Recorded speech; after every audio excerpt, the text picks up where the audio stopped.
माले के साथी जमुना प्रजापति जी हैं। हम चाहते हैं जमुना भाई अपनी बात रखें। साथियों, सभी को मेरा नमस्कार। साथियों, आज हम 3 मुद्दे पे आए हैं ज्ञापन देने। एक, जो अमेरिका के लिए खुली छूट दे दी गई है फ्री ट्रेड डील के माध्यम से, मुक्त व्यापार के माध्यम से, और दूसरा साथियों, छात्रों पर दिल्ली में जो बर्बर लाठीचार्ज हुआ है, और तीसरा, जो जौहर यूनिवर्सिटी को, जौहर विश्वविद्यालय को गिराने का जो आदेश जारी किया गया है, हम इन सभी के खिलाफ अपना प्रतिरोध दर्ज करते हैं।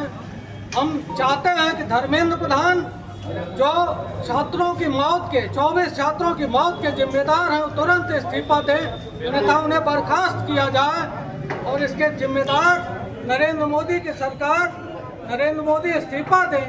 साथियों, जौहर यूनिवर्सिटी जो छात्रों को गढ़ने का, देश की संपदा को गढ़ने का काम करती है, उसको ध्वस्त करने का काम, किसी भी संस्था को, शैक्षणिक संस्था को ध्वस्त करना, उस पर बुलडोजर चलाना, मतलब ज्ञान के ऊपर बुलडोजर चलाना।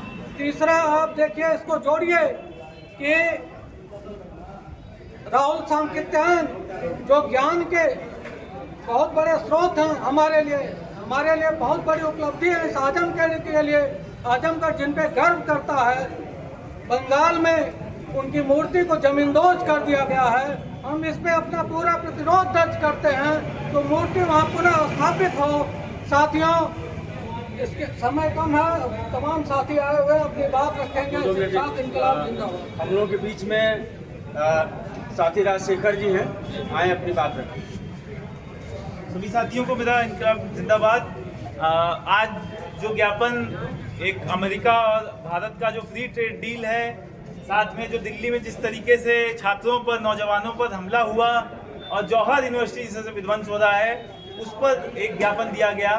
और जो बातें हो गई हैं उसको दोहराने के सिवाय यही बात कहेंगे कि जो दिल्ली में हुआ छात्रों के साथ, नौजवानों के साथ, वो किसी भी रूप से इस लोकतांत्रिक देश में सहन करने लायक नहीं था। कोई भी पुलिस, कोई भी व्यवस्था इस तरीके से अपने लोगों को इस तरह नहीं मारती है।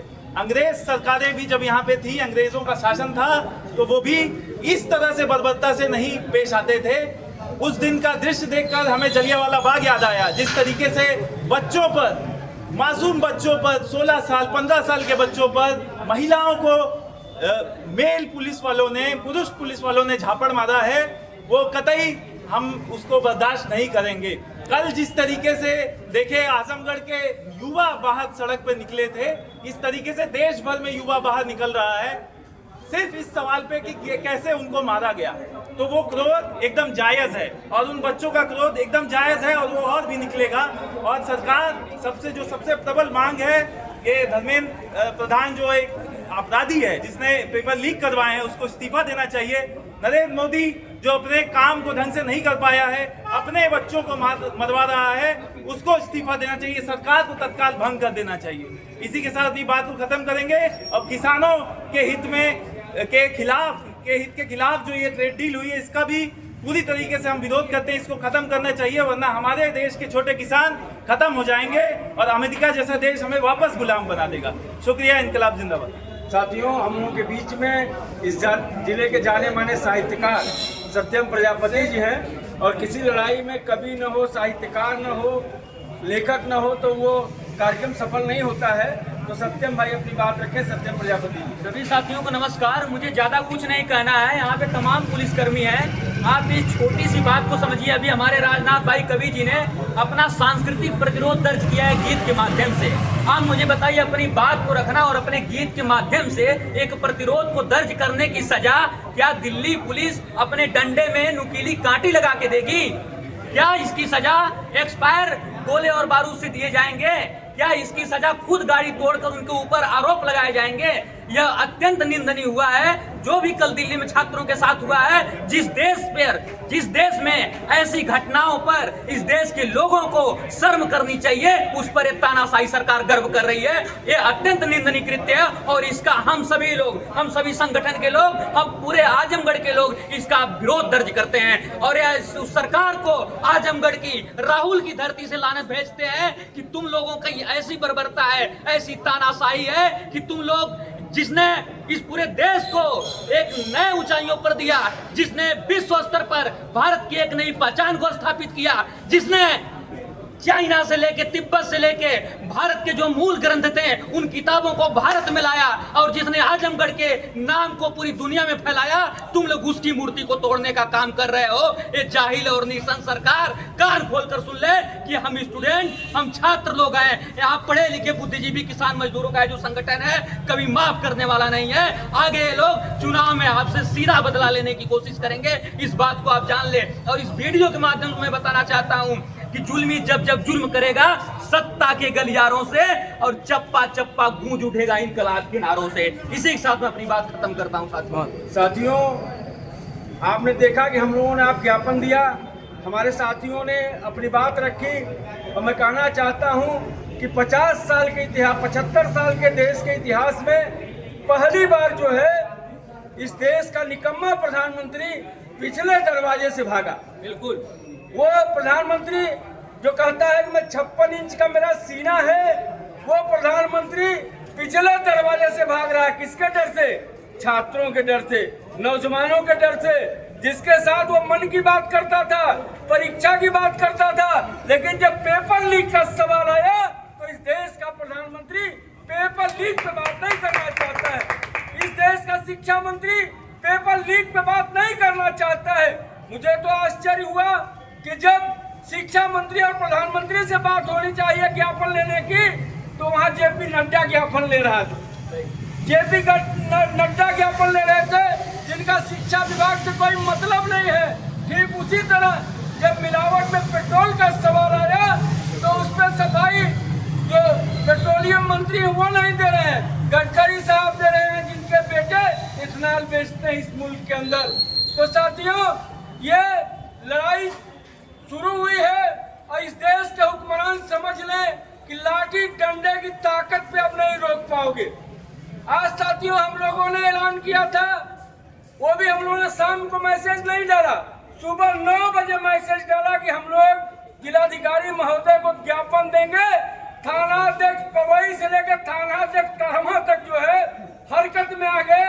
हर 5 मिनट में फोन कर रहे थे कहाँ पहुंचे, अरे हम एसडीएम को यही बुला दे रहे हैं, रास्ते में बुला रहे दे देंगे। भाई क्यों डर रहे हो, क्यों डर रहे हो? हम लोग तो शांतिपूर्वक गांधी और अम्बेडकर के देश के रहने वाले हैं, हम कोई अराजक लोग नहीं हैं। हम लगातार जो है अपने सवालों पे आवाज उठाते रहते हैं। तो साथियों, हम कहना चाहते हैं कि जिस तरह से दिल्ली के अंदर जंतर मंतर पर कल भी जिस तरह का उत्पीड़न हुआ, परसों भी हुआ, नरसों भी हुआ, इस देश के हुक्मरान समझ लें अगर उत्पीड़न की कार्रवाई नहीं हुई तो अगला कब्जा संसद पे होगा छात्रों नौजवानों का। इस बात के गफलत में न रहे। ये बहुत कम में आकर रहे थे। आज भारतवर्ष का कोई ऐसा जिला मुख्यालय नहीं है जहां प्रतिरोध की आवाजें नहीं उठ रही हैं। तो साथियों, हम अपने साथी राजीव यादव को एक शेर के माध्यम से बुलाना चाहते हैं कि जब कभी बढ़ जाते हैं पत्थर चलाने वाले, जब कभी बढ़ जाते हैं पत्थर चलाने वाले, कम नहीं होते हैं आईना बनाने वाले। टूट जाते हैं, बिखर जाते हैं जर्रा जर्रा, फिर भी आईना बनाते हैं आईना बनाने वाले। तो हम लोग कैफी और राहुल के जिले के लोग हैं। हम सदियों से लड़े हैं, आगे भी लड़ेंगे। साथी राजीव यादव जी। शुक्रिया वीरेंद्र जी। साथियों, जैसा कि आज हम लोगों ने कहा था, आज संयुक्त किसान मोर्चा का भी पूरे देश में जो है विरोध है। और जो अमेरिका भारत की डील जो उसमें किसान विरोधी है, छात्र विरोधी है, नौजवान विरोधी है, उसको लेकर जब किसान आ रहा था तो उसको रोक दिया गया। छात्र नौजवान संसद मार्च कर रहा था तो उसके ऊपर लाठियां बरसाई गई। और आज जब हम लोगों ने कल से इस बात को लिया कि जब यहाँ पर छात्रों के ऊपर लाठीचार्ज हुआ, तब हम लोगों ने इस बात का निर्णय लिया कि आजमगढ़ में हम किसान संगठनों की जिम्मेदारी है कि जब हमारे बच्चे, हमारे भाई लड़ रहे हैं तो हमको भी इस लड़ाई में साफ तौर पर स्पष्टता के साथ हम अपना ज्ञापन दें। आज इसके बाद आज सुबह से हमारे तमाम किसान नेताओं के घरों पर पुलिस गई लगातार, कभी तरवा थाना, कभी मेनाजपुर थाना, कभी सिधारी थाना, कभी कोतवाली। हम पूछना चाहते हैं, जय जवान जय किसान वाला देश है, और मैं सवाल करता हूं कि आखिर में इस प्रदेश में भी तो पुलिस भर्ती का तक का पेपर लीक हो जाता है। यहाँ पर मैं नहीं जानता हूं कि कौन लोग पेपर लीक वाले हैं, कौन लोग मेहनत करके आए हैं, लेकिन यहीं पर जो ज्ञापन लिया जाता है वो पीसीएस लेता है। इस उत्तर प्रदेश में पीसीएस का भी पेपर लीक होता है। कौन पीसीएस है, कौन प्रशासनिक अधिकारी है, वो पेपर लीक वाला है या मेहनत वाला है? सवाल तो बड़ा हो गया है। यहाँ पर आरओ एआरओ से लेकर समीक्षा अधिकारी, असिस्टेंट प्रोफेसर ले लेकर लगातार सब पेपर लीक हुए हैं, और 90 से अधिक पेपर लीक का जो जिम्मेदार जो धर्मेंद्र प्रधान है, जो इस्तीफा उसको नहीं देने दे रहे नरेंद्र मोदी, साफ तौर पर है इस पूरे धंधे में नरेंद्र मोदी भी लिप्त है। और जिस तरीके से जो अयोध्या की चंदा चोरी है उसमें भी नरेंद्र मोदी योगी लिप्त है, उसी तरह से इस पूरे कांड में भी नरेंद्र मोदी लिप्त है।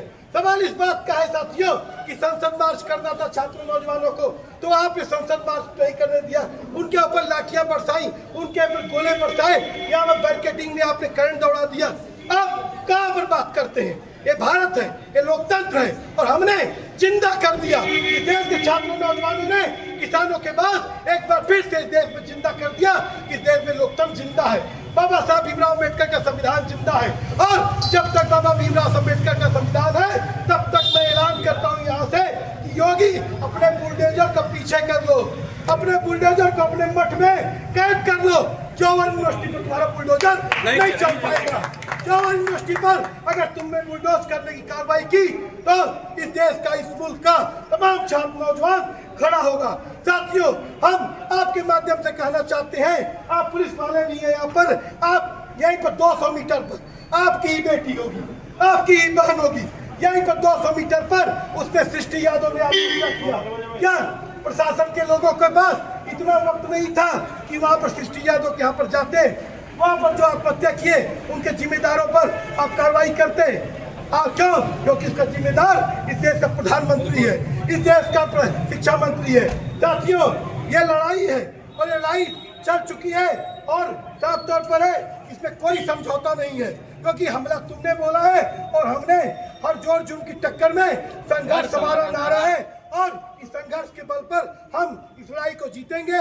और साथियों, मैं इस बात को कहना चाहूंगा कि राउत किसान की धरती है, और मैं पूछना चाहता हूं आजमगढ़ के जिला प्रशासन से कि आपके बेटे के लाल की मूर्तियां पूरे देश ही नहीं दुनिया में लगी हैं, और रानीगंज में उसकी इनकी मूर्ति तोड़ दी जाती है, और उस पर क्या कार्रवाई हुई?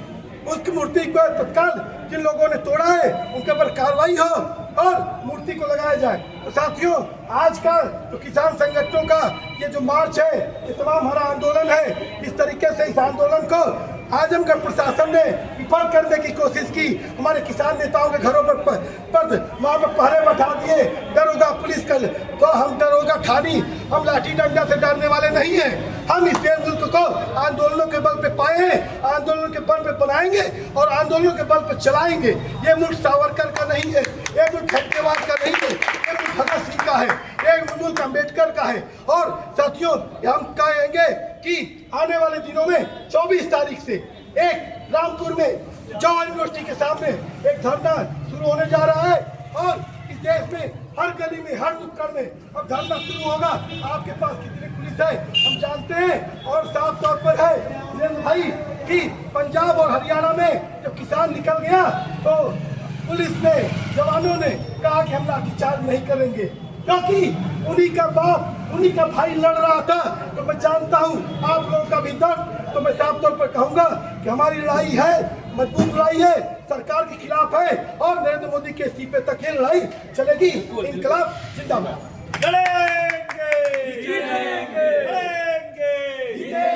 दिल्ली में छात्रों का संघर्ष जिंदाबाद, जिंदाबाद जिंदाबाद।